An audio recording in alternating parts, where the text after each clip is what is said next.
Welcome back to the channel. Today we are working on our Mazda 3. We're going to be changing out our head unit.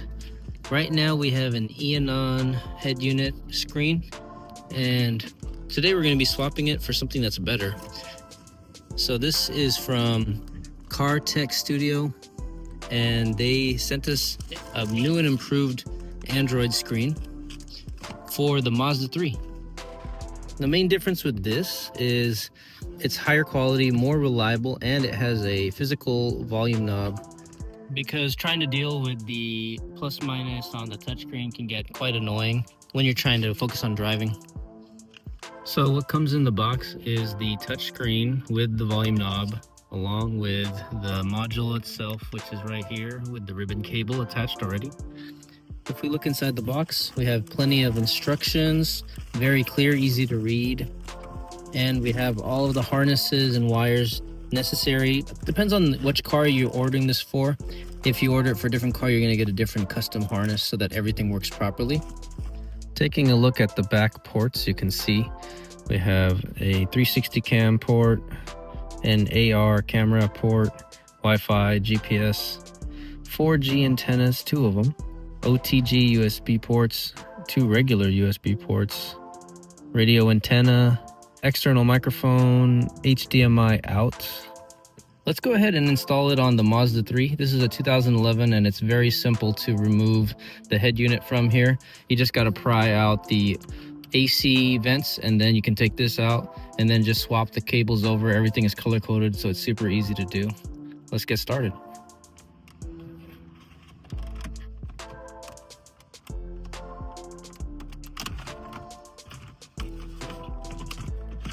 If you have the original head unit like this one, there's going to be 2 screws right here that you just remove, and then you can pop it out.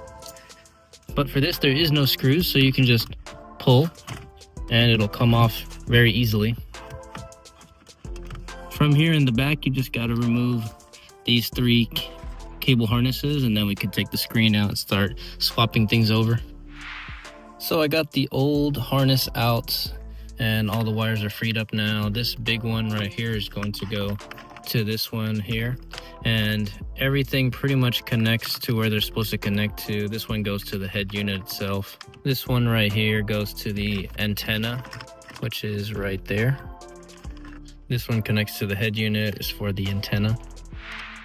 Okay, I've gotten everything buttoned up. It's installed. We can turn it on and I can show you all the features that it has. It looks very clean, very slick in my wife's Mazda 3. Let's go ahead and turn it on and show you how it looks.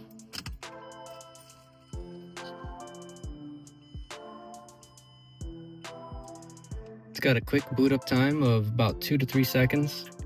This is the latest model for a head unit specs. It's got the latest specs. It's very quick and very fast. It's Android 13, which is the latest one on most Android head units out there. It has the latest Snapdragon 8-core processor with a GPU, the Adreno 610, which means this is a very strong unit. It has 8 gigs of RAM, so plenty of RAM to do some multitasking and split screen. And you have 128 gigabytes of storage. The screen itself is 1280 by 800. For this screen size, this is plenty. It looks HD and very high quality to me. I love how snappy the unit is. It's very quick. It doesn't hang up. It doesn't freeze. I haven't experienced any ghost touches yet, which is very common with cheaper head units. There's plenty of options to add a backup camera, a regular camera for the front, and also a 360 camera. I don't have any cameras on this car at the moment, but I will plan on installing a rear view camera in this one eventually. I can show you what apps come pre-installed with it. This looks like it comes with the Play Store, Google Chrome. It also has YouTube and YouTube Music, Google Maps. You can even control your fan. That's cool, so you can make sure that this unit runs cool and doesn't overheat. And you of course have Netflix, which is useful if you're trying to watch while you're parked or on a road trip with family. Z-Link is going to be the main app you use to connect to Apple CarPlay and Android Auto.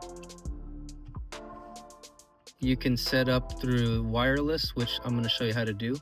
You can also use the USB cable to connect wired if you'd like. That way you don't have any lag, but wireless is more convenient, so I'm going to show you that right now. Okay, so we're going to look for Rockola Bluetooth. You're going to click on that and then connect it to the head unit itself.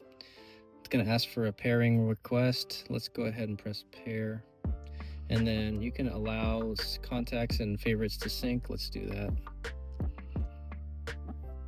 And just like that, it's connecting. So you're just going to press connect on your phone to CarPlay and you're in.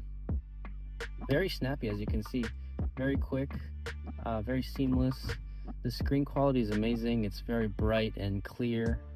I'm going to go ahead and play a song so we can test out the sound quality with these stock speakers on our Mazda 3.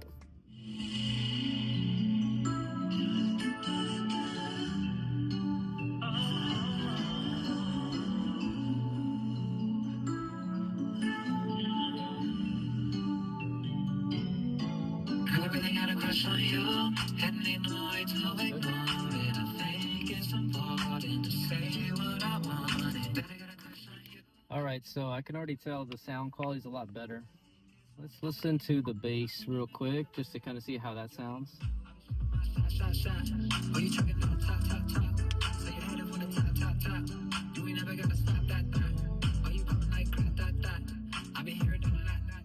The speakers are exactly the same, but for some reason the sound quality on this through the speakers is a lot better with this head unit compared to the Eon one or even the stock one.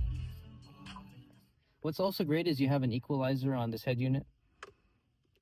You can choose how many channels this car has. So we do not have a subwoofer or center channel, so we're just going to choose 4 channels because we only have 4 speakers on this car. Another good thing about these is it has plenty of EQ presets. So you can choose hip-hop, popular. There's just so many to choose from. You can go ahead and play around with whatever sounds best to you. I'm going to stick with standard for now because I think it sounds really good. If you are the one who likes to tinker with these kind of things, you can go ahead and adjust things manually. Man, there's so many options here. I do not know what any of these do, but if you are an audiophile, I'm pretty sure you do. If you want to adjust your EQ manually, you have 48 channels to choose from. And as you can see here, you can access 3 full pages worth of sliders. I will just leave it on the presets, which is standard.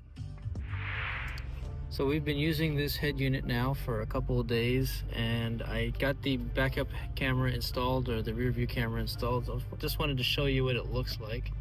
Let's go ahead and put it in reverse. So you can see right there, it has the parking lines. It's high definition. The camera is amazing so far. I'll put a link in the description as well for the camera if you're interested in buying the one that they provide. That way you can have a plug-and-play solution for this. The steering wheel controls also work, so I'm going to go ahead and increase the volume right here. And decreasing also works as well. The forward and back buttons also work, and then I put mode as home, so if I press mode it'll go back to the main screen. Overall, I think this is an amazing head unit for the price. It's very reliable. There hasn't been any glitches, hasn't been any issues that normal Android head units have. I think we will enjoy this one for the next few months, and then I'll get back to you guys with a long-term review after a few months. If there's any issues that arise along the way, I'll let you guys know. But for now, this is a really amazing device. And if you have any questions or concerns, please leave them down in the comments below. I'll leave a link in the description along with a discount code if you want to purchase one for yourself. Thank you so much for watching, and I will see you guys on the next video. Have a good afternoon.